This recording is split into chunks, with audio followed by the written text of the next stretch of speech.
السلام علیکم دوستو، 10 بیویوں کی کہانی، 16 سیدوں کی کہانی، لکڑہارے کی کہانی، نور نامہ، شہادت نامہ، مراد بی بی کی کہانی، اس طرح کی کہانیوں کی کتاب ہمارے عوام میں اس طرح پھیل چکے ہیں اور ہماری ماں بہنیں خاص طور پر اس پر اتنی شدت سے عمل کرتی ہیں کہ شاید وہ نماز بھی اتنی شدت سے نہ پڑھتی ہوں گی۔ آج میں آپ کو بتانے والا ہوں کہ ان کہانیوں کی حقیقت کیا ہے، ان کتابوں کا پڑھنا کیسا ہے، ان کتابوں کے پڑھنے کی منت ماننا کیسا ہے۔ میں ان تمام باتوں کو ڈیٹیل کے ساتھ بتانے والا ہوں کہ اگر یہ نہ پڑھیں گے تو پھر کیا پڑھیں گے، یہ بات بھی آج میں آپ کو بتانے والا ہوں۔ تو میرے دوستو، ویڈیو کو پورا دیکھیے گا کیونکہ یہ بڑی ہی تحقیقی اور علمی گفتگو ہے، اور میں جو گفتگو کرنے والا ہوں یہ میں نے سرکار اعلیٰ حضرت امام احمد رضا خان فاضل بریلوی علیہ رحمت رضوان، حضرت علامہ مولانا مفتی شریف الحق امجدی صاحب اور محقق مسائل جدیدہ حضرت مفتی نظام الدین صاحب اور دیگر بہت سارے علماء کرام کے فتووں کے نچوڑ کو آپ کے سامنے پیش کرنے والا ہوں۔ اگر میں ان تمام کے فتوے کو من و عن پڑھ کر کے سناؤں گا تو بہت لمبی بات ہو جائے گی۔ آپ یقین مانیں ان تمام علماء کے نچوڑ کو میں اپنے لفظوں میں آج آپ کے سامنے بیان کرنے والا ہوں۔ تو میرے دوستو، اعلیٰ حضرت امام احمد رضا خان فاضل بریلوی علیہ رحمت رضوان فرماتے ہیں کہ اس طرح کی کہانیاں من گھڑنت ہے جو رافضیوں نے، شیعوں نے لکھ کر کے مارکیٹ میں چھوڑا ہے، اور عورتوں نے اسے پکڑ لیا ہے اور عورتیں ہی اس پہ زیادہ شدت کے ساتھ عمل کرتی ہیں۔ اس طرح کی کہانیاں پڑھنا، سننا ناجائز اور حرام ہے۔ اس طرح کی کہانیوں کے پڑھنے کی منت ماننا ناجائز و حرام ہے، لہٰذا اس سے توبہ و استغفار کرے، اللہ کی بارگاہ میں معافی مانگے۔ میرے دوستو، حضرت مفتی شریف الحق امجدی صاحب کہتے ہیں کہ اگر کوئی امام، مسجد کا کوئی امام اگر اس کتاب کو پڑھ لیتا ہے تو اس کے پیچھے نماز پڑھنا جائز نہیں ہے۔ کیوں؟ کیونکہ اس میں جھوٹی روایت ہے، جھوٹی کہانیاں ہیں، اور جھوٹی کہانی پڑھنے والے کے پیچھے نماز نہیں ہو سکتی ہے۔ علماء کرام بیان کرتے ہیں کہ ان کہانیوں میں ایسے جملے ہیں، ایسے الفاظ ہیں جو بالکل کفریہ ہیں، جو اسلام کے اصول سے ٹکراتے ہیں۔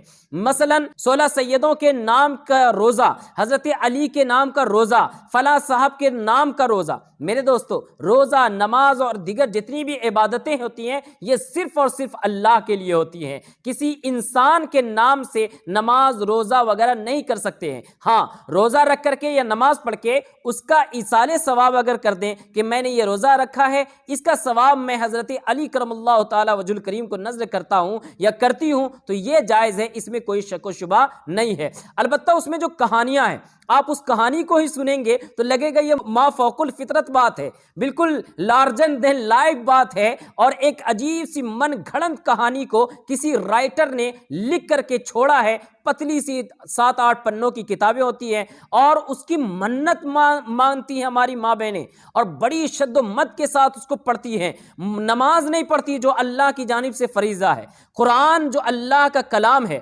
آپ کو کسی عالم نے منع کیا ہے قرآن پڑھنے سے؟ کسی نے منع نہیں کیا ہے۔ نبی پاک نے فرمایا قرآن کے ایک لفظ پڑھنے سے 10 نیکی مل جاتی ہے، یعنی الف لام میم پڑھے، 3 حرف ہے، اس میں 3 حرف ہے، ایک لفظ کا ثواب 10 نیکی ہے، 3 حرف کو پڑھا 30 نیکی مل گئی صرف الف لام میم پڑھنے کا۔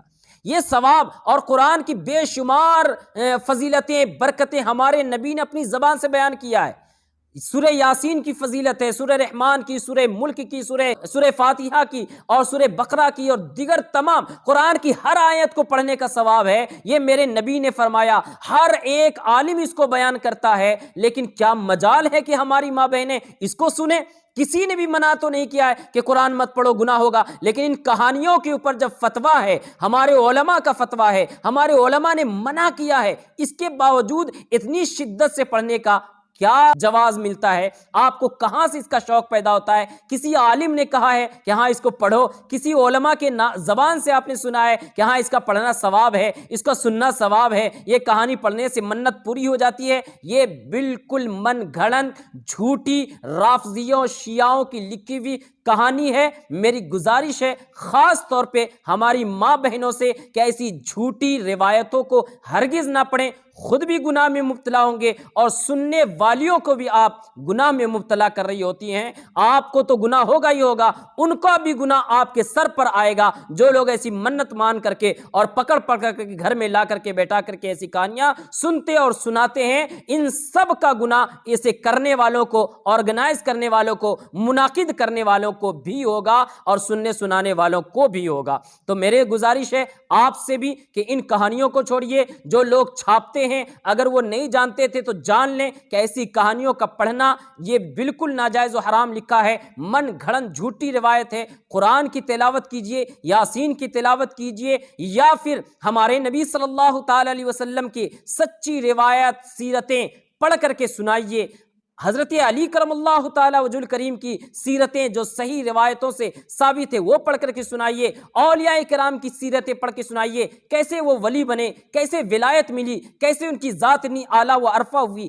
یہ باتیں اگر بتائیں گے تو شاید ان کے دل میں کوئی بات آئے گی اور کچھ وہ صحیح راستے پہ آ سکیں گی، ورنہ ایسی جھوٹی کہانی کہ ایک لکڑہارا تھا، دو بھائی تھے اور ایک بھائی غریب تھا ایک بھائی امیر تھا، وہ گیا کام کرنے کے لیے، ہیرے جواہرات مل گئے، اس نے خواب میں یہ دیکھا، اس نے خواب میں یہ دیکھ کر کے وہ منت مان لیا، اس نے یہ فاتحہ کیا، اس کا کام بن گیا، اس کی بیلڈنگ بن گئی، اس کو دولت ہاتھ آ گئے۔ ہماری ماں بہنیں سوچتی بس کل 10 لڈو بنائیں گے اور یہ کہانی پڑھ کے سنیں گے اور پرسوں پھر ہمیں بھی اسی طرح دولت مل جائے گی، یا میرے بیٹے کا جاب لگ جائے گا، یا اچھا رشتہ آ جائے گا، یا پھر کوئی میرا کام بن جائے گا۔ آپ کو یقین ہے، آپ کا دل گواہی دیتا ہے، ایک مسلمان کو ایسا ماننا چاہیے کہ کوئی ایک کہانی پڑھ لینے سے، ایک جھوٹی کہانی پڑھ لینے سے آپ کا کام بن جائے گا، روزگار مل جائیں گے، آپ کے گھر میں برکت ہو جائے گی، مال آ جائے گا۔ میرے دوستو، ایسی چیزوں سے توبہ کیجئے، اللہ کی بارگاہ میں معافی مانگیے اور اللہ کی بارگاہ میں عہد کیجئے کہ نہ ایسی کہانی سنوں گا، نہ سنوں گی اور نہ کسی کو سننے دوں گی۔ میری گزارش ہے کہ اس ویڈیو کو ثواب کی نیت سے دوسروں تک شیئر کیجئے تاکہ دوسرے لوگ بھی جان سکیں کہ آخر اس کی حقیقت کیا ہے۔ میرے دوستو، اور چینل کو سبسکرائب نہیں کیے ہیں تو چینل کو سبسکرائب کر دیں اور بیل آئیکن دبا دیں تاکہ جو بھی ویڈیو ڈالوں پہلے آپ تک پہنچے۔ السلام علیکم ورحمۃ اللہ وبرکاتہ۔